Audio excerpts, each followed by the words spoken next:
এক সময় ধানের চারা রোপণ মানেই ছিল কাদা পানিতে নেমে ঘন্টার পর ঘন্টা পরিশ্রম, কিন্তু এখন যেন আধুনিক মেশিন এসে বদলে দিয়েছে সেই চিরচেনা দৃশ্য। মাত্র 1 ঘন্টায় 1 বিঘা জমিতে চারা রোপণ। শ্রমিক সংকটের দুশ্চিন্তা নেই, খরচও কম, ফলনও বেশি।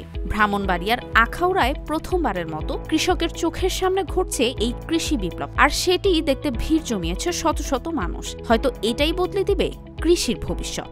2021 সাল থেকে আমি এটার প্রতি সম্পৃক্ত। ধান লাগানোটা এমনি ভালো, এটা আধুনিক প্রযুক্তিতে এই যে ধানগুলো যে রোপণ হইতেছে রাসায়নিক মাধ্যমে। অনেক লেবার লাগতো আগে, অন লেবার কম লাগে। ঘন্টা থেকে 1 ঘন্টা 20 মিনিটের মতো সময় লাগে। প্রতি বিঘাতে প্রায় 1 লিটারের মতো তেল খরচ হয়। ব্রাহ্মণবাড়িয়ার ধাতুর পহেলা গ্রামে 150 জন কৃষকের 50 একর জমিতে রাইস ট্রান্সপ্ল্যান্টার যন্ত্রের মাধ্যমে ধানের চারা রোপণ শুরু হয়েছে। কৃষি প্রণোদনার আওতায় এই কাজের টার্গেট শ্রম ও সময় কমিয়ে আনা। আধুনিক এ প্রযুক্তির মাধ্যমে কৃষকরা কম খরচে ও কম সময়ে অধিক ফলন পেতে সক্ষম হবেন বলে আশা করা হচ্ছে। আগে তো হাতে লাগাইতাম, একানি কাত লাগাইলে 3 জন 4 জন সারাদিন লাগতো। এখন তো আরেকানি কাত লাগাই ফোনে 3 ঘন্টা 2.5 ঘন্টার মতো। কোটি মানুষের আস্থার ভালোবাসায় 11 বারের মতো দেশের 1 নম্বর রেফ্রিজারেটর ব্র্যান্ড ওয়ালটন।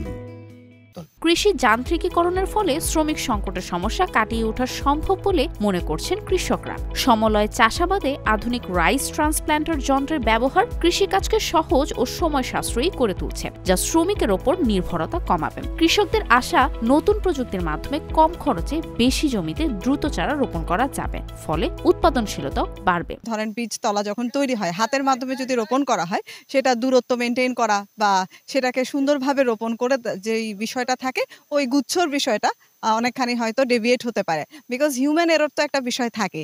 আর যখন আমরা যন্ত্রের মাধ্যমে যাব, তখন এই যন্ত্রের যে দক্ষতা, সেই দক্ষতা দিয়ে সেটা সুন্দরভাবে রোপণ হয়ে যাবে। 50 একর জায়গায় একসাথে উৎপাদন হবে। আমরা একসাথেই রাইস হারভেস্টার দিয়ে এটাকে আবার তুলে নেওয়া হবে, কম্বাইন হারভেস্টার দিয়ে ফসলের উৎপাদনটা। প্রণোদনার রাইস ট্রান্সপ্ল্যান্টের সমলয় পদ্ধতিতে ধানের চাষে খরচ কম হওয়ায় কৃষকরা লাভবান হওয়ার সম্ভাবনা জানান উপজেলা নির্বাহী কর্মকর্তা Ghazala Parvin Ruhi.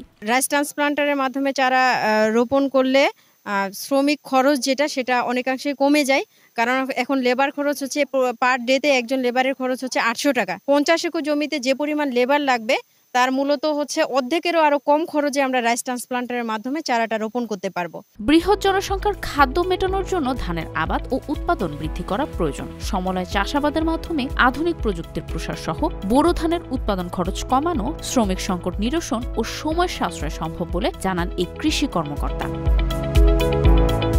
News desk, RTV।